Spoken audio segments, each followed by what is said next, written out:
Michael Myers is the most dangerous patient I have ever observed. Doctor, there is no diagnostic evidence to support that statement. He's covering up. This catatonia is a conscious act. You fooled him, haven't you, Michael?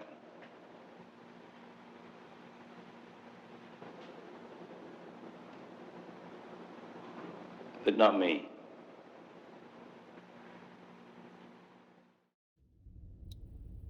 What is up, all moviegoers? TCT back again, and today I am going to be reviewing Halloween Kills. Now, many of you are going to go, well, you were supposed to do that last year. I did do it.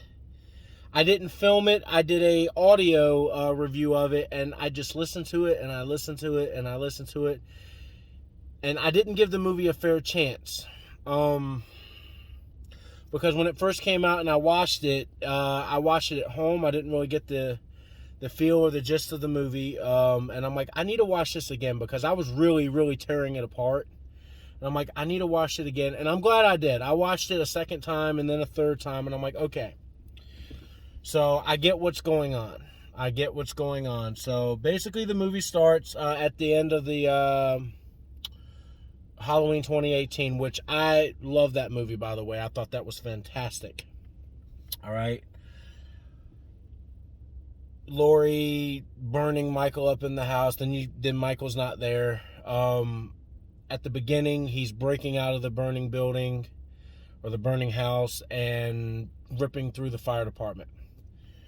And I love that. To me, that is the best scene in this whole trilogy that I've seen so far, is just him standing there holding his weapon.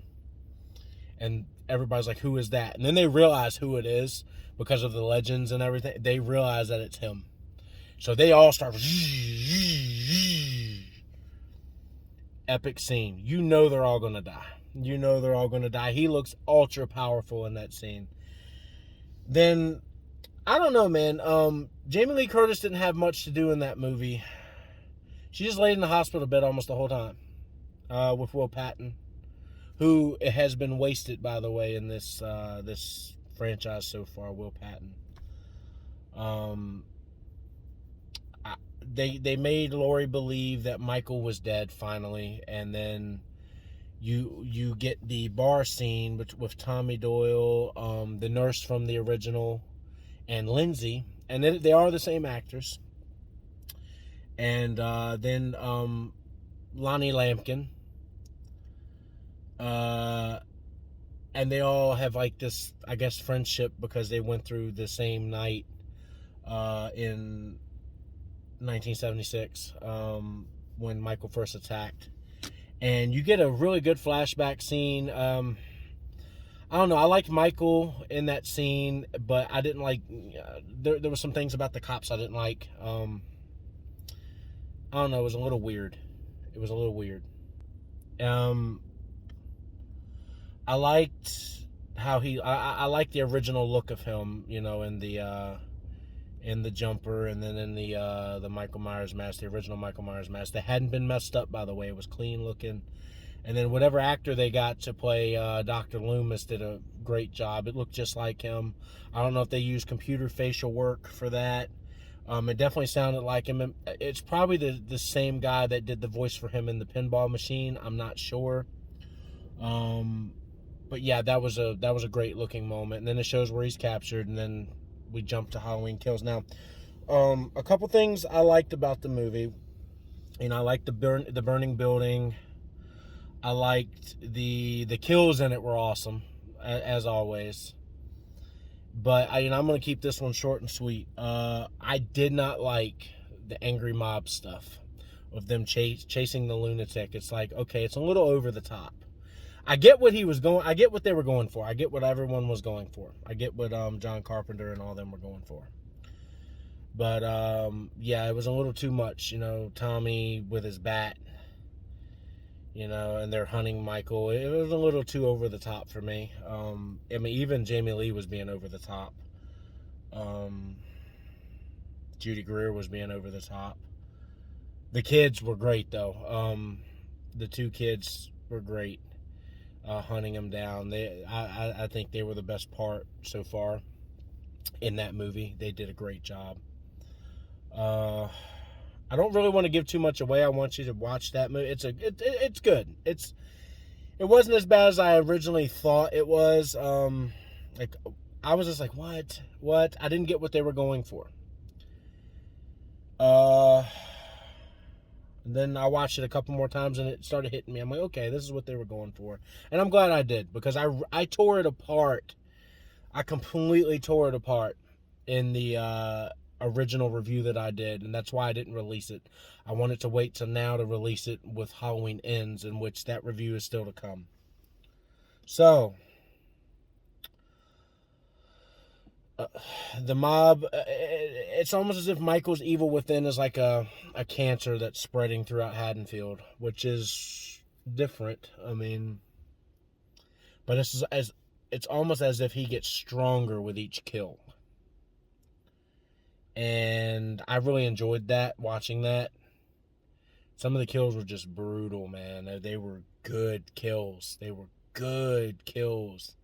So all that stuff happens. You know, they chase him down. They chase the crazy lunatic. I don't know.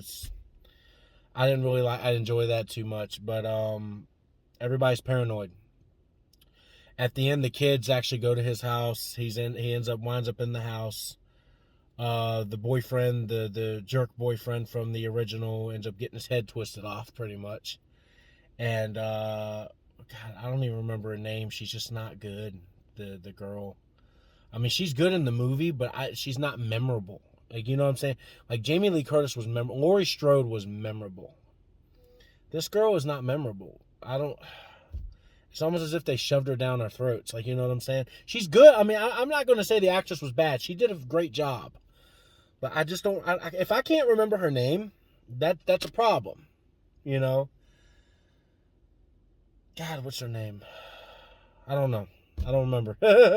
But, yeah, so she gets chased down the stairs. There's a couple similarities from the first movie. You know, like when he kills the nurse in the parking lot. You know, she goes, "This is for Dr. Loomis." Nothing. Then he kills her. But before that, you get the hand on the windshield. You know, I'll show you right. Like, he goes, like he did in the first movie. He breaks the side of the car door window, just like he did in the first movie. You know, when the hand came down, he went. You know, so it was pretty neat. That was pretty neat. But yeah, the girl lures him to the stairs. She falls down the stairs like Laurie did in the first one. It's taking things from that, and taunting him, just come get me. Then Michael stops, looks at the boyfriend right there, and just looks back at her. He's like, "Oh, you want me, huh?" Takes his head and just goes, just torturing her. He knows that it's going to tick her off. So Michael's just messing with her at that point. And that's what I like about him. He's like, "Oh, I don't care." That was awesome. To me, that was one of my favorite parts of the movie. Then she slips, falls, and there's the mom right there. They get him down. She rips his mask off. She hangs the mask up. And she's like, "Michael, you want your mask? Come follow me." She's running through the neighborhood. They take her over to the street. They take Michael over to the street, and she runs him over to the entire mob that's been after him, led by Tommy Doyle and all these guys, and they just start beating him down to a pulp. Sheriff Brackett is there from the first movie. You know, it is Halloween. Everybody's entitled to one good scare. Great line from the first movie. They put it back in there, and it was in a good moment too. They didn't shove that down our throats. But I mean, yeah, it's kind of cliche. I mean, they nostalgia, and, you know, and it's very cool how they did that.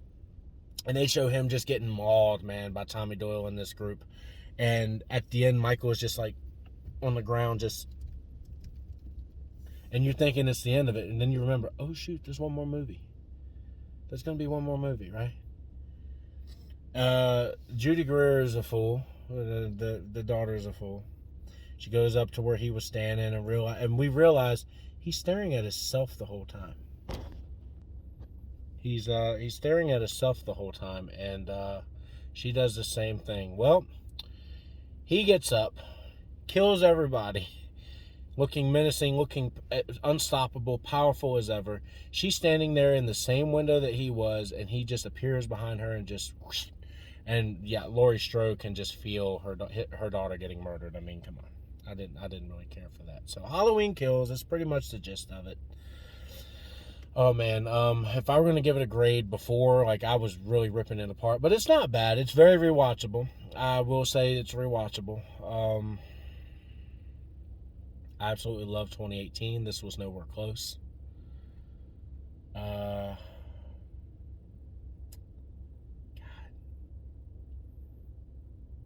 I want to give it a, I think I'm going to go ahead and give it a C+.